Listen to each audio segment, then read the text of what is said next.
Abajo, arriba.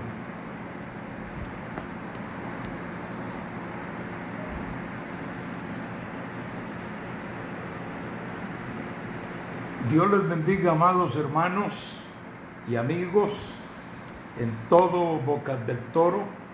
Un abrazo a mi hermano, querido hermano Eliseo Obando, y también nuestro hermano Melvin Bryan, que se encuentra radicado en Bocas del Toro sirviendo al Señor.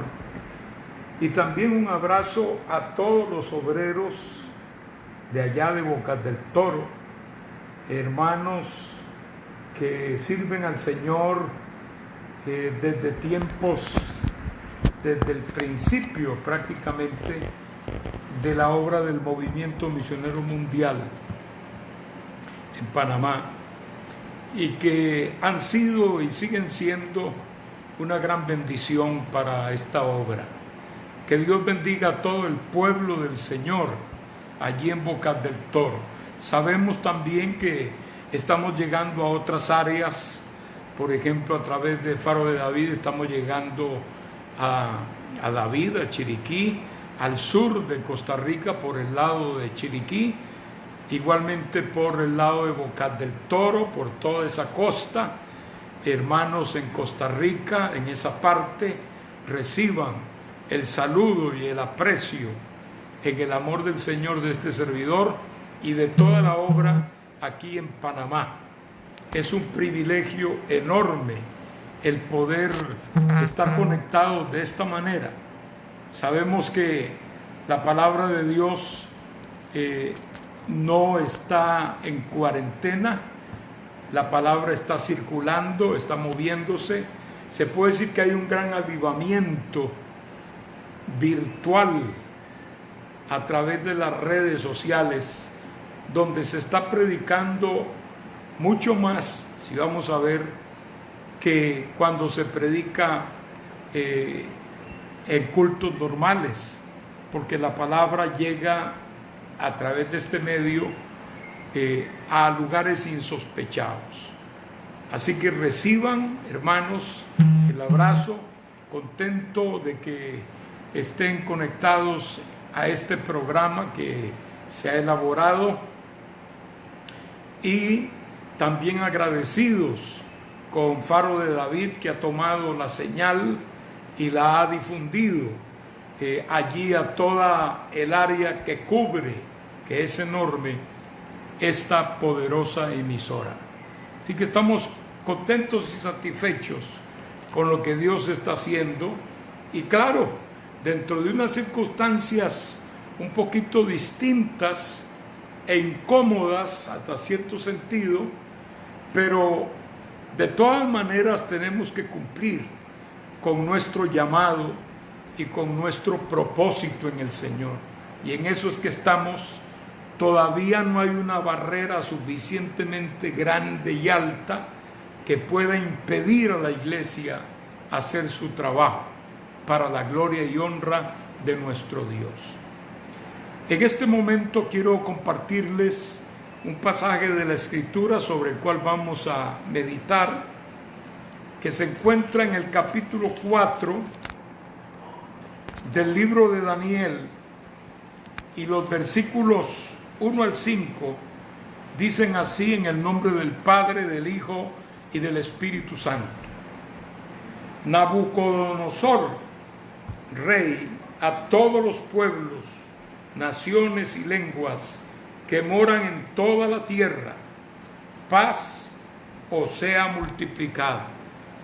Conviene que yo declare las señales y milagros que el Dios Altísimo ha hecho conmigo.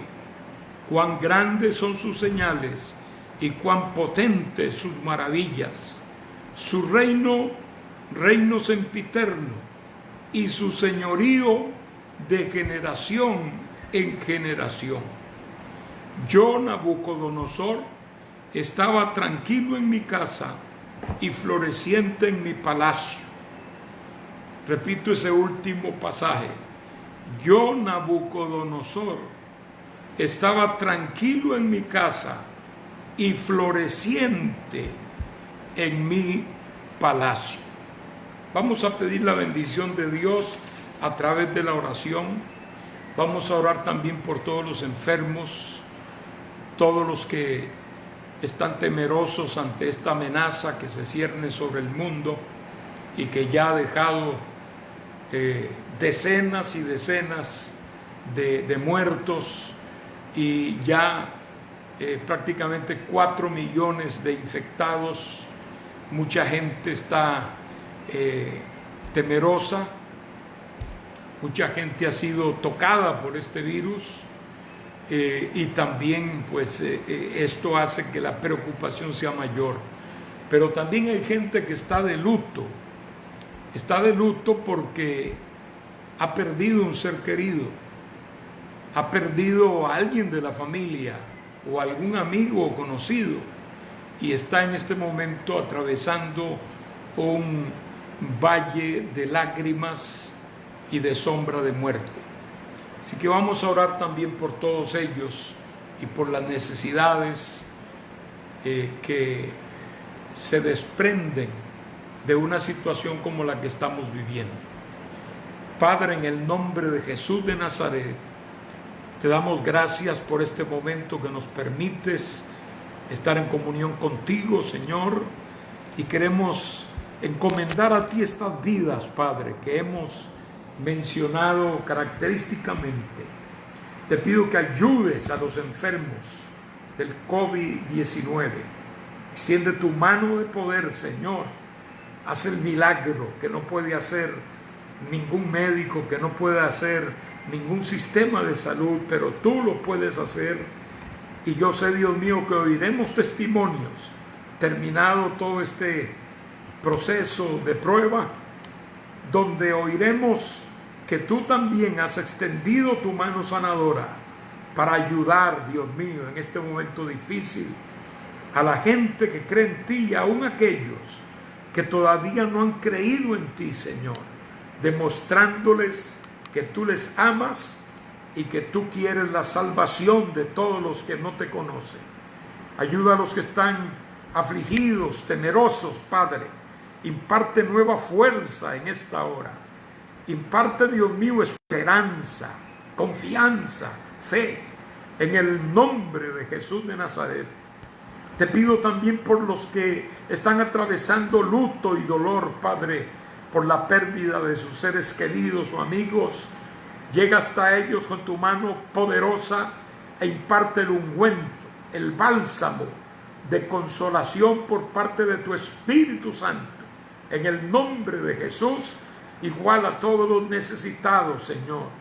Sabemos que hay mucha gente que quedó sin empleo, mucha gente que solamente tenía esa entrada, Señor, y ahora no la tiene.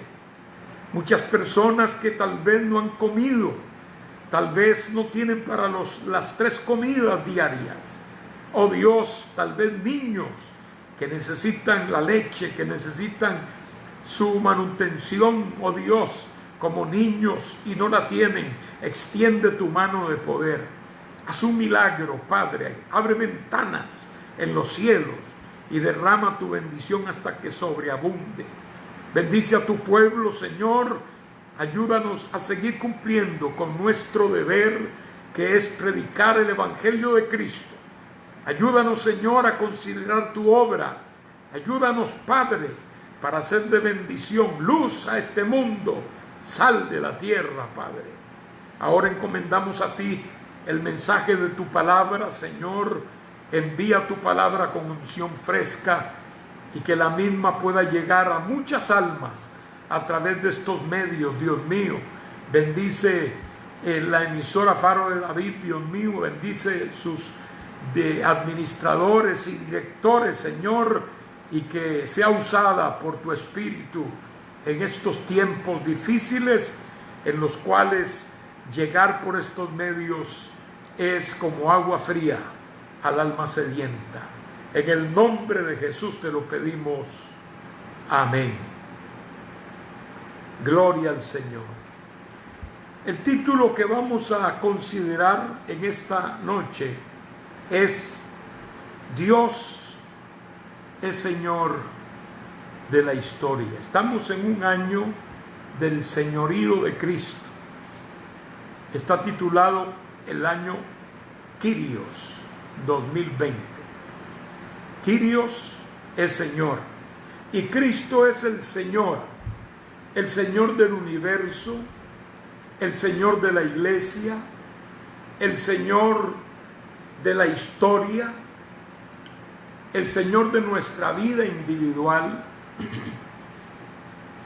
Y es muy importante reconocer eso, porque realmente Él es el que manda. Un leve movimiento de la mano de Dios puede cambiar la historia, puede cambiar el rumbo en que van las naciones, y llegará un momento en que así será. Aunque Dios no actúa por pasiones, Dios no actúa sea por odio, sea por rencor, sea por venganza. Todo eso puede estar en un plan de Dios.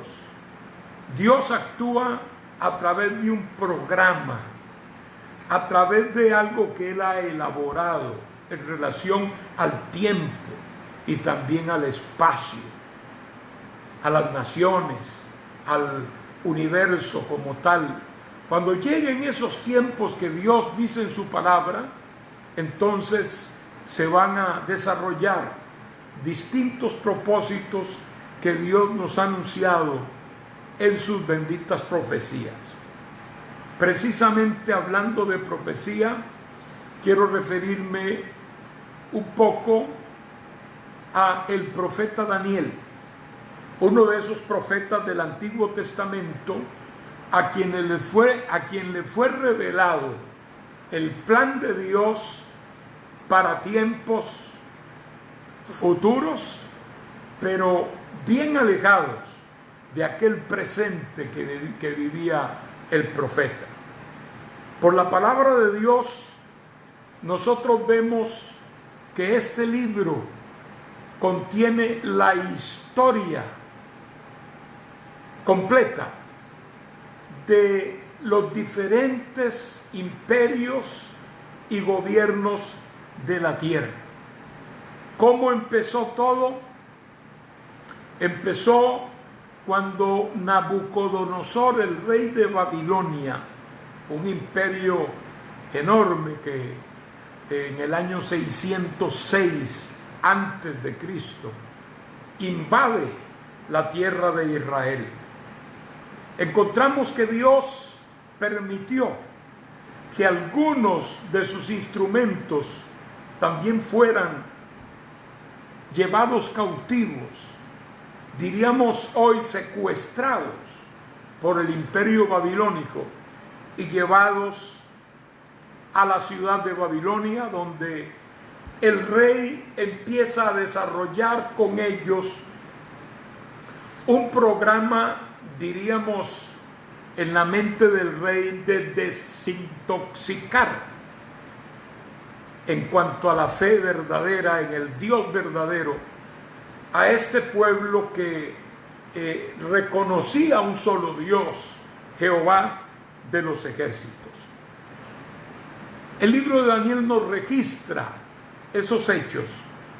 El libro es un libro que se escribe en dos idiomas: arameo, todo el capítulo 1 y hasta el versículo 4a del capítulo 2, y luego, esto es en hebreo, y en arameo, el resto hasta el capítulo 8 y versículo 12, el capítulo 8 al 12, que es otra vez la reanudación del idioma hebreo, porque son mensajes que iban dirigidos y tenían que ver básicamente con los judíos, mientras que a partir del capítulo 2, todo ese conjunto de profecías y de eventos tienen que ver con pueblos que no eran hebreos, como por ejemplo los babilonios,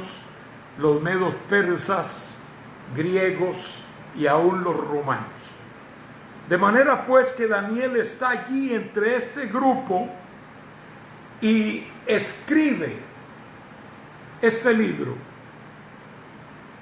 Este libro fue hallado en los manuscritos del Mar Muerto. También es una gran confirmación de la historicidad del libro de Daniel, muy atacado por la crítica y por enemigos de la fe, porque es tan detallado en su profecía, es tan detallado en su predicción, que en la mente humana sin fe no cabe la posibilidad de que haya sucedido tal cosa. Es decir, que Dios le haya recitado a un hombre el futuro lejano, el temprano y lejano. O sea, imposible saber lo que va a pasar de aquí a 10 años, de aquí a 100 años, de aquí a 400 años. Imposible. Sí, es imposible para la mente humana, pero no para la mente de Dios, que es omnisciente y que conoce tanto el pasado como el presente y el futuro. Para Dios no existe el tiempo en cuanto a conocimientos se refiere. Dios ve el desfile completo desde las alturas, desde que empieza hasta que termina. El desfile del tiempo. No es como el que está en la esquina, que nos representaría a nosotros como humanos, que está viendo pasar banda por banda hasta que termina. No, Dios ve el desfile completo. Por eso es que Dios sí puede inspirar y revelar el futuro, como lo ha hecho. Y es una de las características que prueban, mis amados hermanos, la divinidad del Dios que adoramos, la autenticidad de este Dios en quien confiamos.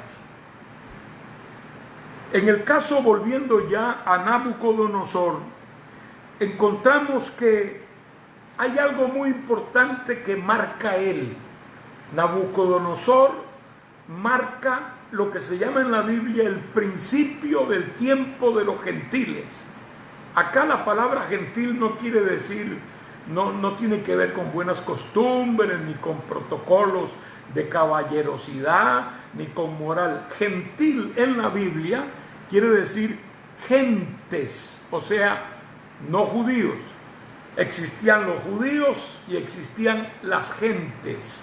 Por eso se llaman gentiles todos los que no son judíos dentro de la palabra. Nabucodonosor va a marcar el principio de los tiempos de los gentiles. Los tiempos de los gentiles, básicamente hablando a nivel profético, es el tiempo desde que Israel empieza a ser gobernado por naciones extranjeras. O sea, dejan de ser autónomos en el sentido exacto de la palabra, diríamos una nación independiente, para quedar supeditada a un imperio, a un gobierno, obviamente gentil, es decir, no judío. Entonces, lo primero que vemos es que Nabucodonosor, el rey de Babilonia, que de acuerdo a la descripción bíblica, fue el rey más grande que hubo, fue el rey más poderoso que hubo, de acuerdo a la calificación que nos da el libro de Daniel acerca de él. Entró a Jerusalén en el año 606, siguió una serie de deportaciones hasta el 485, más o menos, antes de Cristo. Pero en el 606 es cuando ocurrió la primera invasión, y probablemente cuando Daniel y sus amigos son deportados y llevados a Babilonia. Entonces noten ustedes la importancia de este rey, que marca un principio profético. Un principio profético que se movió a través de la historia. Estoy hablando, Dios es el Señor de la historia. Se movió a través de la historia gobernando la tierra de Israel, babilonios, medo-persas, griegos, romanos, y luego en épocas ya post-cristianas, o sea, ya en la era cristiana, vemos los bizantinos que gobernaron muchísimos años a Israel, luego se intercambiaron algunas naciones árabes, y de último los otomanos, turcos, estuvieron gobernando Israel, es decir, ellos eran los que mandaban en la tierra de Israel. Pero son derrotados en la Primera Guerra Mundial, y entonces Inglaterra conquista la Tierra Santa, la tierra de Israel, y la conserva hasta el año 1948. Después de la Primera Guerra Mundial, Inglaterra sigue gobernando Israel, y luego en el 48 Israel recibe como propiedad ahora la tierra del Estado de Israel. Algunos la llaman Palestina, pero no es realmente el nombre adecuado ni histórico, mucho menos, de la tierra de Israel. Se llama la tierra de Israel o el Estado de Israel. Entonces Israel vuelve a tomar posesión apenas en el 1948. Más de 2000 años, casi 2500, Israel estuvo fuera del gobierno de su territorio. Algunos dirán, y en el tiempo de Jesús, los judíos no gobernaban Israel como tales. Ellos tenían gran influencia, pero los que gobernaban Israel en aquel tiempo eran los romanos. El último imperio al que se refiere Daniel, el último pues antes del anticristo, al que se refiere Daniel, y que gobernó por muchísimos años el mundo, y gobernó por ende Israel también. Entonces Israel no era el dueño de su territorio, no era el que gobernaba el estado o la tierra de Israel, sino que eran los romanos. Esto cambia, repito, en 1948 como una gran profecía. Es decir, de 1948 para acá empiezan a concluir. Es el principio de la terminación de el tiempo de los gentiles. Ya Israel es gobernado hoy en día por judíos. Ahora sí es gobernado por judíos desde el 48. Sin embargo, todavía le toca un trecho más de la historia claramente revelado en la palabra de Dios, sin entrar en simples interpretaciones antojadizas o deducciones mentales propias. Está claro en la Biblia que todavía le falta lo peor al pueblo de Israel, lamentablemente. Pero la dureza de Israel los lleva a esta condición, de manera tal que todavía faltan las invasiones. Por un lado, de una confederación de reyes del norte, el norte de Israel, la amenaza de otra invasión de los reyes del oriente en relación a Israel, y la invasión. Habrán en el tiempo de la gran tribulación dos invasiones contra Israel: la de los reyes del norte y la de las tropas y reinos que acompañarán y apoyarán al anticristo. El anticristo invadirá con sus ejércitos la tierra de Israel, y es allí, en ese evento, cuando se da final a los tiempos de los gentiles proféticamente, que habla la palabra del Señor. Entonces vemos que Dios, como decimos en buen criollo, tiene el sartén por el mango. Es Dios el que ha dicho todo esto. Es Dios, no solo lo ha dicho, Dios ha hecho su programa. Este mundo le pertenece a Dios. Dios ejerce autoridad sobre este mundo y Él podría acabar con todo el mundo hoy mismo. Es más, esta pandemia nos comprueba a nosotros que Dios puede intervenir para poner al mundo de rodillas si Él quisiera. Es más, obligarlo a que la gente buscara a Dios. Porque cuando se ve cerquita la muerte, hermano, nadie está pensando, qué lindo, soy ateo. No, todo el mundo está, Dios mío, ayúdanos, porque está pensando en Dios. Hay gente que es atea cuando no hay peligro de muerte, pero cuando viene la muerte y les rasguña la espalda, entonces ahí no hay ateos, generalmente hablando. Así que, amados, tenemos a un Dios que gobierna la historia, que dice esto y esto ha de pasar, y eso es lo que sucede. Precisamente de esto se trata el libro de Daniel. Pero vamos a ver algo un poquito más apegado a la experiencia de Nabucodonosor, el rey de Babilonia. El rey de Babilonia se creía un dios, pero además tenía un montón de dioses que ellos adoraban. Cuando ellos reciben a Daniel y a sus amigos y a otros más en su ciudad, el propósito de Nabucodonosor es limpiarlos de cualquier fe ajena. Nabucodonosor no reconoce a Dios. Nabucodonosor no cree que Jehová sea el único y verdadero Dios.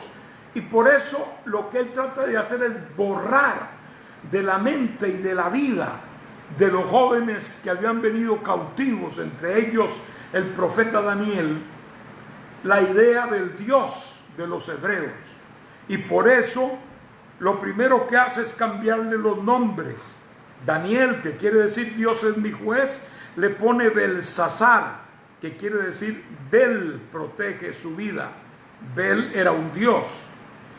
Ananías era otro joven judío. Ananías quiere decir Jehová es gracia. Le puso Sadrach, que quiere decir el gobierno del dios de la luna. El otro se llamaba Misael, que quiere decir quién como Dios. A este le puso Mesac, que quiere decir quién es como Ajú, otro dios babilónico. El cuarto era Azarías, que quiere decir Jehová es mi ayudador. Le puso Abed-Nego, que quiere decir siervo de Nego. Es decir, con el cambio de nombres, lo que quieren empezar haciendo es quitar su formación, su cultura y su memoria religiosa, ya que cada nombre de ellos era una confesión del Dios verdadero, era un acorde con las manifestaciones y bondades del Dios de Israel. Entonces ellos cambian su nombre, ya han cambiado su hogar, puesto que fueron llevados cautivos, cambian sus textos porque Nabucodonosor da orden de que estos jóvenes sean instruidos en la cultura de Babilonia. Él no está pensando en libertad de culto, él está pensando en libertad, es decir, en enseñar el culto babilónico y únicamente ese. Luego también les cambia hasta su dieta, porque no podían comer lo que siempre comían, sino aquellos manjares, aquellas comidas suculentas que tenían en el palacio del rey. Luego cambian, como ya dije, su nombre. Mire usted, el nombre, la dieta, el hogar, los textos, la cultura.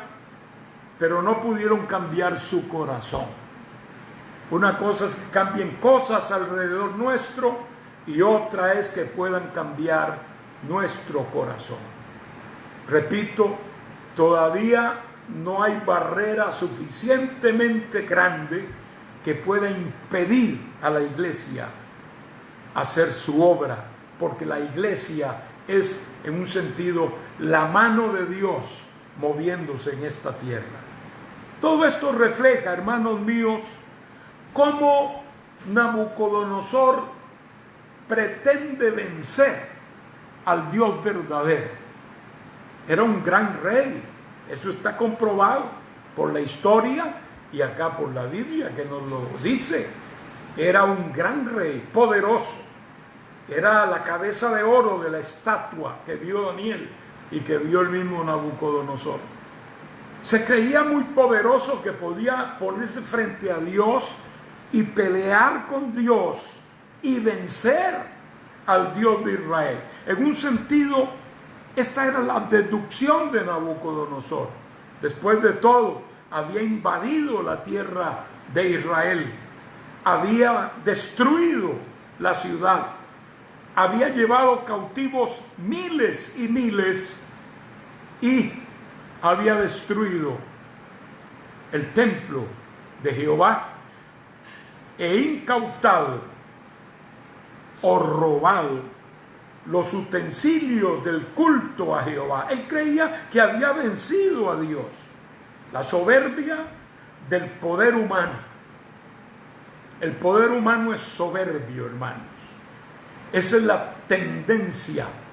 Cuando el hombre se siente poderoso, se siente famoso, se siente importante, seguro de sus cosas que posee, por lo general, aunque hay excepciones muy nobles, pero por lo general entonces también se rebela contra Dios, y para ellos no necesitan a Dios ni desean a Dios, porque ellos se consideran autosuficientes.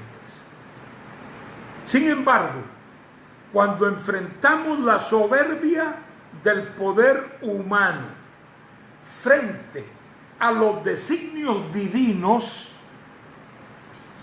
el hombre y su poder y sus planes se desbarata, se deshace, son como nada delante de Dios, porque Dios siempre tomará la delantera en todo y Dios es el que gobierna la historia. Esta historia, amigos y hermanos, la gobierna Dios. Hay una demostración clara aquí en esta palabra. Dios le da a Nabucodonosor una primera experiencia, la cual nosotros podemos ver en el capítulo 2 del libro de Daniel. Esta primera experiencia con el Dios verdadero que tiene este rey, la encontramos cuando el rey se acuesta y se acuesta pensando en los problemas futuros. ¿Qué será de mi reino?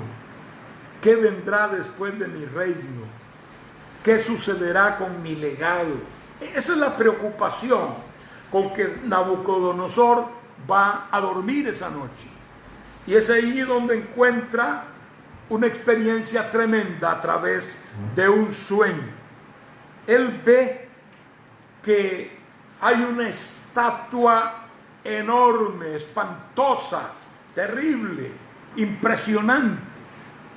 Esa estatua que él ve de varios metales, desde oro hasta el barro y el hierro, todo eso lo tenía como materiales, componentes, esta estatua. Y él observa cómo esa estatua es cortada en un momento dado por una piedra no cortada por mano de hombre. Él había visto completamente la visión. Entonces llama a sus astrólogos, sus adivinos, sus sátrapas. Ellos contaban con muchos de estos Recuerden que Babilonia es el que dio auge a la astrología. De hecho, los babilonios fueron los que dividieron el cielo en las 12 constelaciones del zodiaco que llegan hasta el día de hoy. Eran astrólogos, eran adivinos en base a los movimientos de las estrellas, etc. Entonces él llama a toda esa gente, llama a todos sus astrólogos para que le den la interpretación del sueño. Pero aquí es donde usa su astucia, no les dice el sueño. Es lo que dice, no, díganme el sueño, díganmelo para yo saber que también la interpretación es verdadera. Es una buena prueba. A la vez impedía que estos astrólogos que siempre andan inventando, como inventan los astrólogos hoy en los horóscopos, no pudieran hacer sus representaciones, sus pseudo adivinaciones, sino que tuvieran que primero comprobar que eran genuinos y pudieran decir el sueño. Claro, los astrólogos no pudieron. Es más, le dijeron al rey en 2 ocasiones allí en este pasaje, le dicen, no, es que ningún rey ha preguntado nunca una cosa así. Dinos el sueño y te mostramos la interpretación. Pero Nabucodonosor dice, no, señor, díganme el sueño para yo saber que la interpretación es cierta. Ellos dijeron, no podemos. Entonces él da orden de que sean extinguidos. Estos reyes acostumbraban este tipo de acciones, que mataran a todos los sabios. El problema es que Daniel ya era considerado también un sabio en este tiempo. Y cuando le llegan a él con la noticia de que van a eliminarlos, Daniel dice, no, pero denme unos días para yo buscar a Dios y poder interpretar el sueño al rey.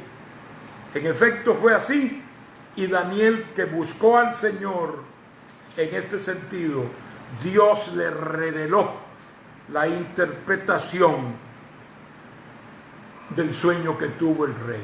Entró a la presencia del rey, le recitó el sueño, se lo dijo claramente: tú viste una estatua con cabeza de oro, con brazos y pecho de bronce, con abdomen primero de plata, después de bronce, y también piernas de hierro y pies, parte de hierro y parte de barro cocido.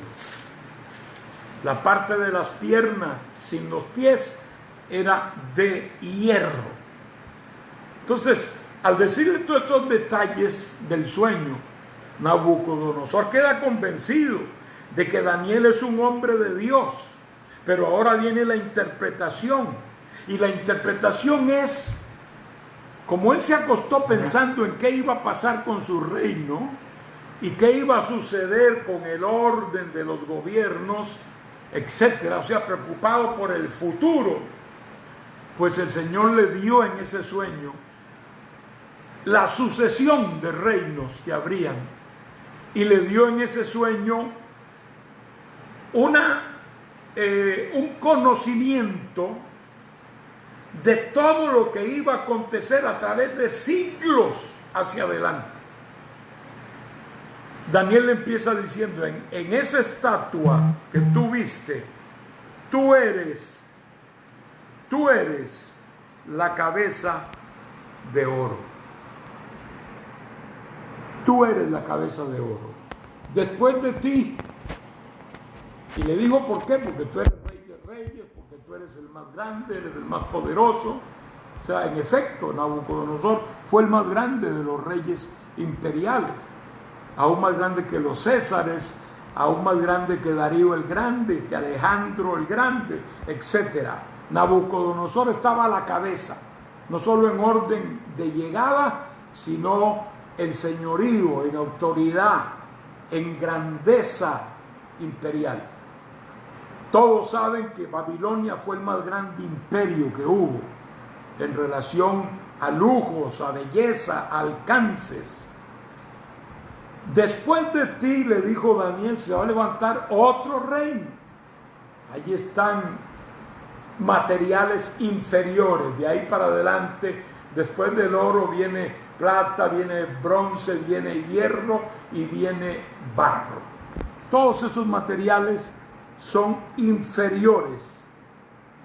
Y Daniel le dice, después de ti se levantará un reino poderoso pero inferior al tuyo. Y después otro también grande pero inferior.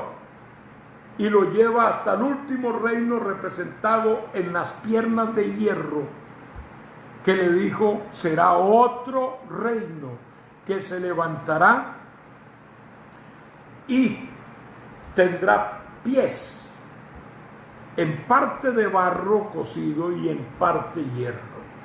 Ahí está una manifestación muy buena de otro quinto reino que aparecerá en el mundo, y ese todavía está en el futuro, que estará conectado al Imperio Romano antiguo, geográficamente hablando. Es decir, las tierras que ocupó el antiguo Imperio Romano la ocuparán estos 10 en los dedos de los pies, que representan otro imperio que no es otro que el Imperio Romano restaurado. Cuando Daniel le explica todo esto y le dice, pero de pronto una piedra que fue cortada no con mano, vino, hirió la estatua en los pies. Noten que dicen los pies, no en la cabeza, no en los muslos, no en los brazos, no en el pecho, en los pies. Esa parte de barro cocido y hierro revuelto, que no se juntan entre sí, realmente, aunque estaban allí unidos, pero realmente no se juntan de verdad. Allí la hirió y la estatua se cayó y se hizo 1000 pedazos. Se cayó todo. Todo ese imperio hecho por los hombres se desmenuzó y se vino abajo.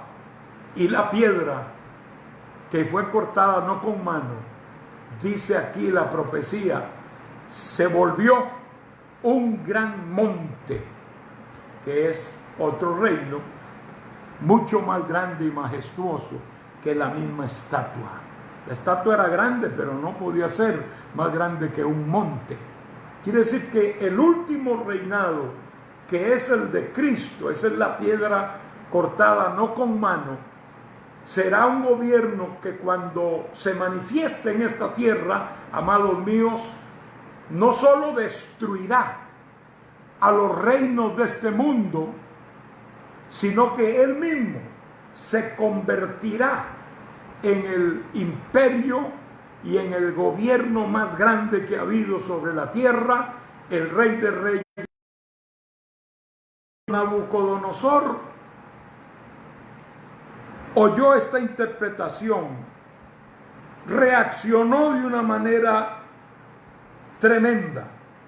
Entonces el rey Nabucodonosor se postró sobre su rostro y se humilló ante Daniel y mandó que le ofreciesen presentes e incienso.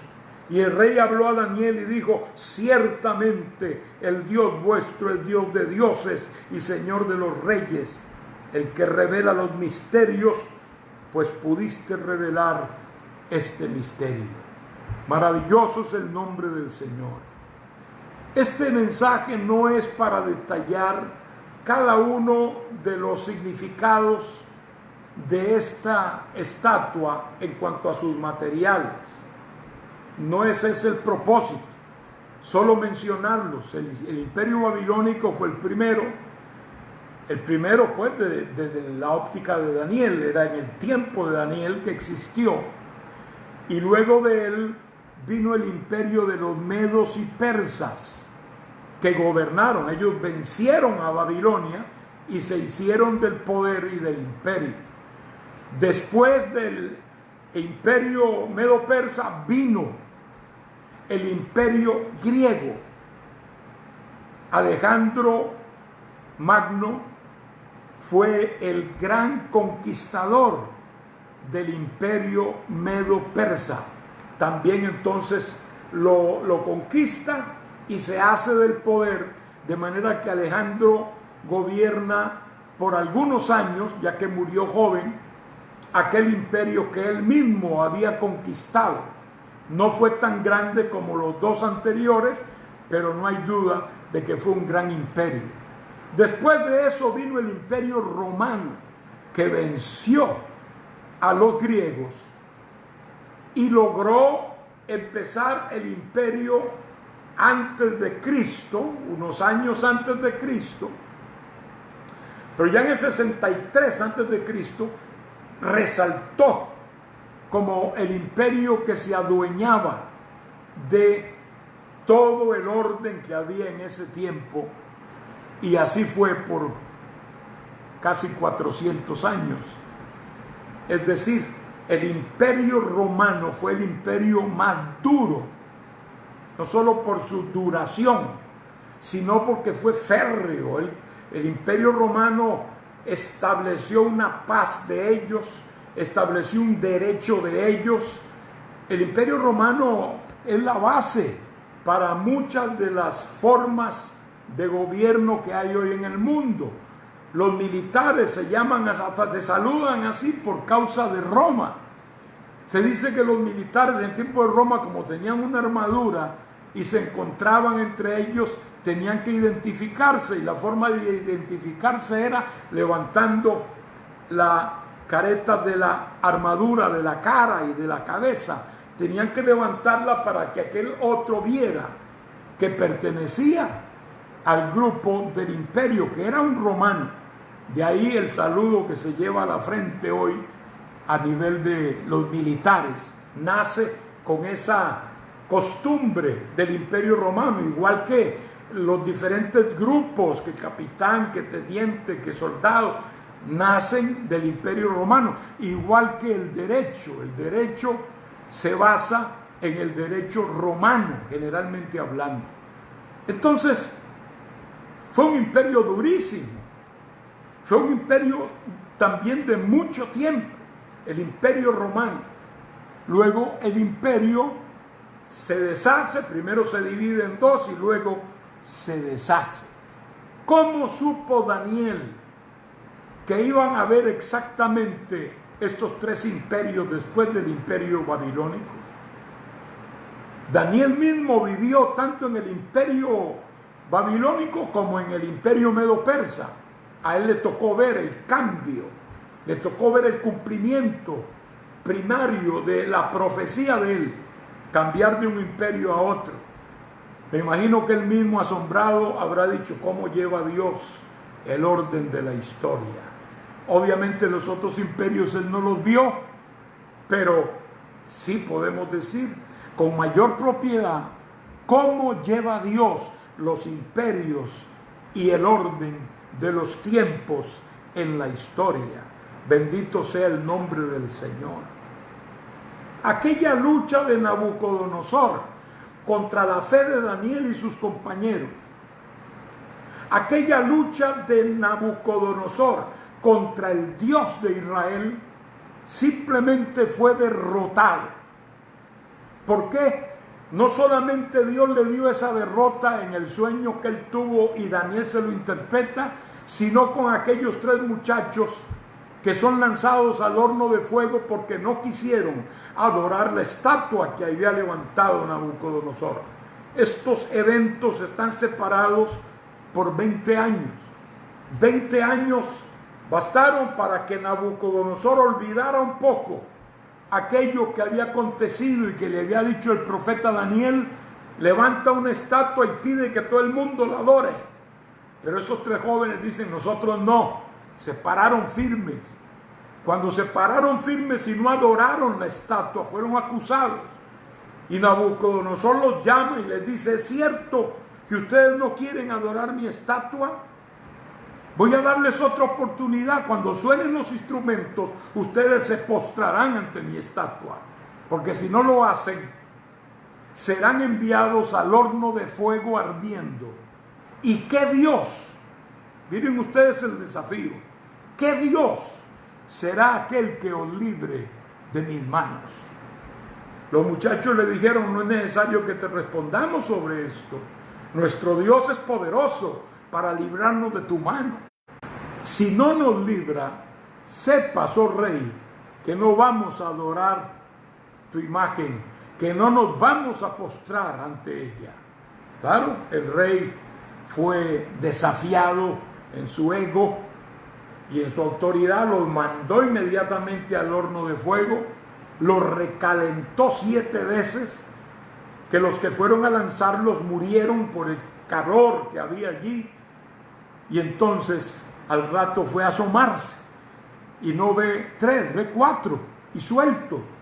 Los habían tirado amarrados, pero los ve ahora sueltos, y dice que se pasean en medio del fuego sin sufrir daño, y los llama casi que con súplica y los hace salir, y es allí donde Nabucodonosor expresa, gloria a Dios, en una forma clara y visible, que el Dios verdadero era el Dios de estos jóvenes. Fue un testimonio poderoso, y dijo: bendito sea el Dios de ellos, de Sadrach, Mesach y Abednego, que envió su ángel y libró a sus siervos, que confiaron en él y que no cumplieron el edicto del rey, y se entregaron sus cuerpos antes de servir y adorar a otro Dios que a su Dios. Se da cuenta que Nabucodonosor sabía en qué se estaba metiendo cuando inventó lo de la imagen, por esta respuesta, y hasta hace un decreto que dice: por lo tanto decreto que todo pueblo contra el Dios de Sadrach, Mesach y Abednego sea descuartizado, y su casa la conviertan en un muladar, porque no hay Dios que pueda librar como este. Nabucodonosor se dio cuenta en este segundo round, por decirle así, que se estaba metiendo con el Dios Todopoderoso, que no estaba de adorno en ningún templo babilónico, que no era ni de madera ni de metal, no era de ningún material, era un Dios invisible, pero era el Dios verdadero, era el Dios que gobierna los imperios, era el Dios que gobierna el tiempo y la historia. Bendito sea el nombre del Señor. Después de esto, hermano, Dios demuestra que Él gobierna una vez más la historia y gobierna sobre cualquier rey. Esto debe hacerle pensar a cualquier rey, a cualquier príncipe, a cualquier presidente, a cualquier ministro de Estado, a quien sea. Debe demostrarle y decirle que tiene que reconocer la autoridad de Dios. Y gracias a Dios hay muchos gobernantes en el mundo que invocan a Dios, que hablan de Dios. En medio de esta pandemia hay muchos, yo he oído varios, que dicen: si Dios quiere, que Dios nos ayude. Muy bueno eso, porque expresa un sentimiento hacia Dios. Recordemos que Dios es el soberano, que Dios es el rey y que Él puede hacer lo que le plazca. Aunque Dios, repito, no actúa por capricho ni por vanidades, por ninguna pasión humana. Pero Dios tiene el sartén por el mango. Alabado sea el nombre de nuestro Señor. Para ir concluyendo, hermanos, encontramos en nuestro tema que el poder humano, y queda demostrado por el caso de Nabucodonosor hasta ahora, es insignificante frente al dominio y propósito de Dios. Todavía le faltaba un round más a Nabucodonosor, y fue cuando él tuvo otro sueño. Y en ese sueño él ve un árbol frondoso, que su copa casi llegaba al cielo. Allí anidaban toda clase de aves del cielo, a la sombra había mucho ganado, había fruto para todos, sombra para todos, y la gente dependía de ese gran árbol que vio Nabucodonosor. Entonces él quiso que le interpretaran. ¿Y quién cree que le interpretó ese sueño? Daniel. Nuevamente lo trajo y le dijo, bueno, aquí en Babilonia todos los sátrapas y los adivinos y astrólogos no han podido, pero en Daniel hay el espíritu del Dios verdadero y él sí puede interpretar. Y cuando Daniel llegó le dijo, sí, claro que sí. Él había orado a Dios y Dios le había revelado. El árbol era el mismo Nabucodonosor y era frondoso y era abundante en fruto y tenía muchas aves viviendo allí en su follaje, etcétera, etcétera. Pero también él ve que un vigilante da la orden de que corten el árbol. Y lo cortan, pero dan la orden también de que no destruyan su raíz, que la sellen con bronce, como quien dice, para que la raíz no se seque, no se destruya, indicando con esto que esta experiencia de Nabucodonosor, aunque va a sufrir igual que un árbol que es cortado, al final del tiempo del plan de Dios para este hombre, sería restaurado. Y así fue. Dios le dijo a través de Daniel, te van a cortar, tú no has hecho caso, no te has arrepentido, no has buscado al Dios verdadero, a pesar de que Dios te ha dicho tantas veces que lo hagas. Nabucodonosor dice, ¿qué debo hacer? Bueno, Daniel le da unos consejos, pero le dijo, esto es ineludible, esto viene. Si quieres demorarlo un poquito, haz justicia, trata con misericordia a los demás. Le da unos consejos de carácter personal y político en alguna medida. Y Nabucodonosor, pues tal vez los cumple, tal vez no, pero un año después se cumple lo que había dicho el profeta interpretando el sueño de Nabucodonosor. Y fue en esa ocasión cuando Nabucodonosor salió a las terrazas de su palacio y mirando desde allí la gran ciudad de Babilonia esplendorosa, esa fue descubierta a partir del año 1900. No la habían descubierto, pero sí la descubrieron. Claro, no toda la ciudad, pero sí el esquema de la ciudad, y con eso pudieron, y la información que había, armar cómo era la ciudad de Babilonia en aquel tiempo. Sus jardines colgantes, el templo de Marduk, el palacio de Herodes, el palacio de los banquetes, en fin. Todo eso se menciona. La avenida principal flanqueada por unas efigies allí verdaderamente sorprendentes, porque era un material no conocido, de leones que habían allí. Era una cosa lindísima. Seguro que él vio todo eso. ¿Saben qué dijo? Dijo, esta es la gran Babilonia que yo edifiqué con la fuerza de mi poder. Allí una voz de un ángel le dice, Rey Nabucodonosor, a ti se te dice, cortado serás de entre los hombres, y tu parte será con las bestias del campo, hasta que pasen sobre ti 7 tiempos y reconozcas que el cielo es el que gobierna. Allí mismo se cambió todo en la vida interna de Nabucodonosor.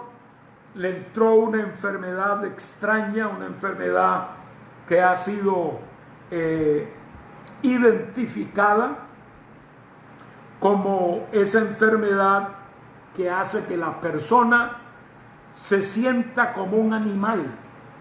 Pero noten que antes de eso, como leímos, él dice dos cosas. Yo estaba tranquilo en mi palacio. En arameo quiere decir libre de todo afán y temor. Y floreciente. En arameo quiere decir crecer con verdor y con lujo. Pero luego en el verso 5 se habla de dos verbos. Uno dice que él cuando vio el sueño cuando tuvo el sueño, se espantó, se alarmó. Eso es asustarse. Y lo turbaron sus pensamientos. Es decir, lo atemorizaron.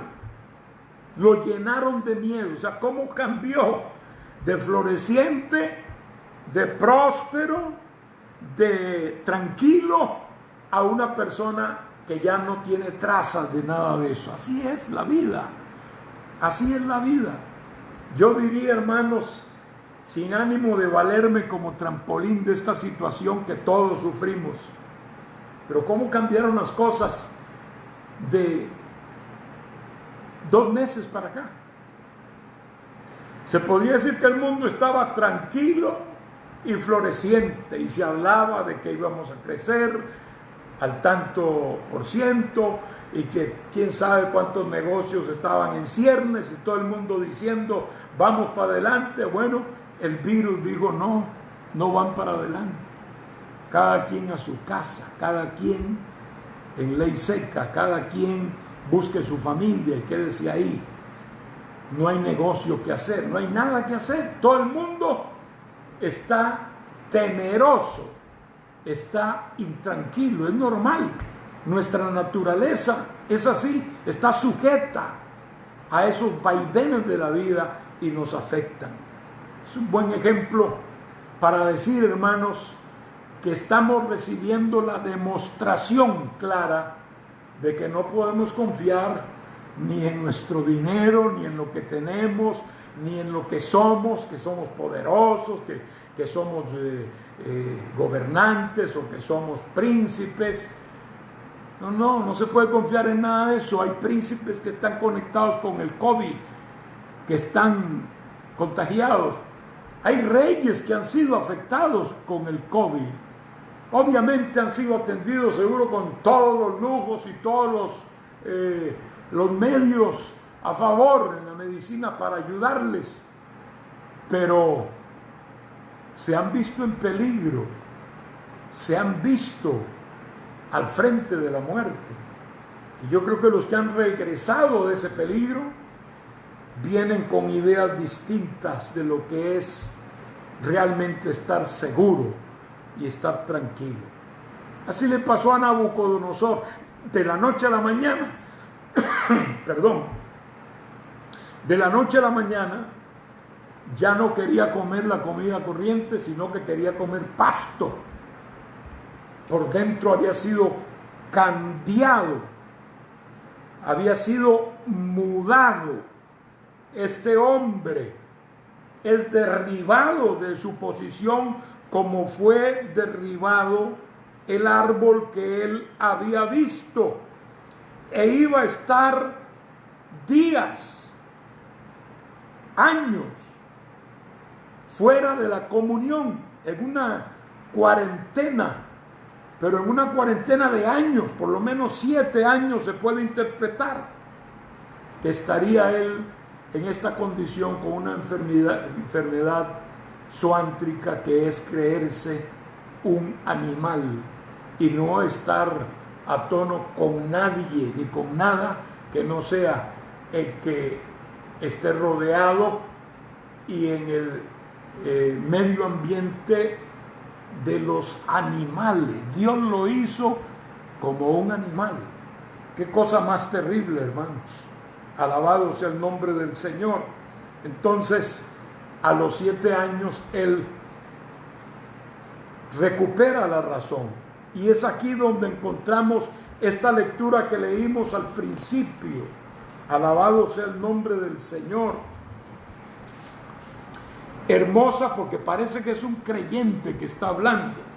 Parece ser que Nabucodonosor fuera un pentecostal, me perdonan nosotros hermanos, pero el hombre testifica: conviene que yo declare, dice, las señales y milagros que el Dios Altísimo ha hecho conmigo. Él antes era un animal, de pronto, era como un animal, de pronto cambian las cosas y dice: mi razón me fue devuelta y mi poder y mi majestad me fue devuelta. Pero fue hasta que él reconoció. Entonces Nabucodonosor dijo, verso 28 del capítulo 3, bendito sea el Dios de ellos. Eso fue en el caso anterior. Pero ahora lo que él dice es: yo sé que Él es el que gobierna. Eso no lo había dicho antes.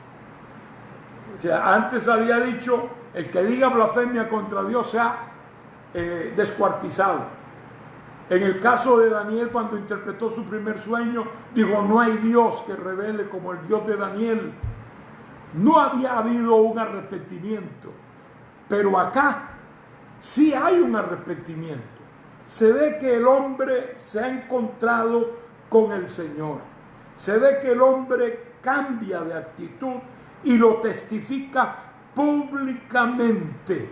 En el capítulo 4, él dice todo lo que ha acontecido, toda su experiencia, y luego al final, mas al fin del tiempo, verso 34, yo, Nabucodonosor, alcé mis ojos al cielo y mi razón me fue devuelta, y bendije al Altísimo y alabé y glorifiqué al que vive para siempre, cuyo dominio es sempiterno y su reino por todas las generaciones.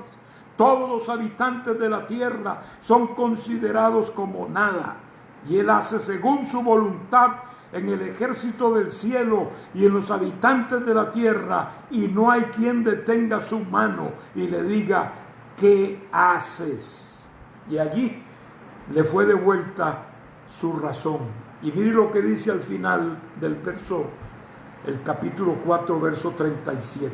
Ahora yo, Nabucodonosor, alabo, engrandezco y glorifico al Rey del cielo, porque todas sus obras son verdaderas y sus caminos justos, y él puede humillar a los que andan con soberbia. Hermanos míos, no vale la pena desafiar a Dios, no vale la pena pelear con Dios, porque va a perder el que lo haga, no va a ganarle nunca a Dios. Dios se ha burlado a través del tiempo de los ateos. Hay ateos que han dicho: yo no creo en la resurrección, pero por si acaso hagan mi tumba de granito y mármol, que no haya forma que pueda abrirla a nadie. Y una simple semillita dejada allí en la construcción de ese mausoleo y de esa tumba ha germinado y ha roto el mármol y el granito, y se ha abierto paso hacia la vida. Es una ironía de Dios, una burla de Dios a este desafío, a este reto del hombre topo. El hombre es eso, es un topo, es humano, es tierra. El hombre es tierra. Eso es lo que tiene que reconocer. Aquí lo está diciendo un gran rey, el rey más grande que hubo, llamado Nabucodonosor. Él hace como él quiere con cualquier persona en esta tierra. Por eso nos debe llamar esto, hermanos, a ser fieles a Dios. Me he extendido un poquito, pero es que no hallaba cómo y dónde cortar un tema como este, que nos habla a nosotros y al mundo entero que Dios es el soberano. Hermanos míos, Dios es el soberano del virus, del COVID. Dios es el soberano del cáncer. Dios es el soberano de toda enfermedad, de toda tragedia. Si te refugias en Dios, estarás seguro. Y si Dios permite alguna tragedia en tu vida, algún propósito tendrá, que será también al final para bien. Yo te invito en esta hora a confiar en el poder de Dios y a refugiarte bajo las alas del Omnipotente. Eso es lo que debe hacer todo hombre en esta tierra. Padre, en el nombre de Jesús, te pido por aquellos que han oído tu palabra. Te pido que envíes gracias, Señor, para salvación y vida eterna. Mira, si hay alguno peleando contigo, si hay alguno que está desafiándote, oh Señor, te pido, Dios mío, que lo ayudes a entender que tú eres el dueño de la historia, que tú sí puedes decir lo que va a acontecer, porque ya lo has hecho a través del tiempo y todo ha acontecido según tú lo has establecido. Bendice, oh Dios, a los hermanos, fortalécenos a todos, Señor, para poder seguir adelante y avanzar en este tiempo difícil, Padre, pero que a pesar de todas las amenazas y de todos los peligros, descansamos en tu promesa, Señor, de que tú estarás con nosotros. Gracias, Padre, en el nombre de Jesús. Amén.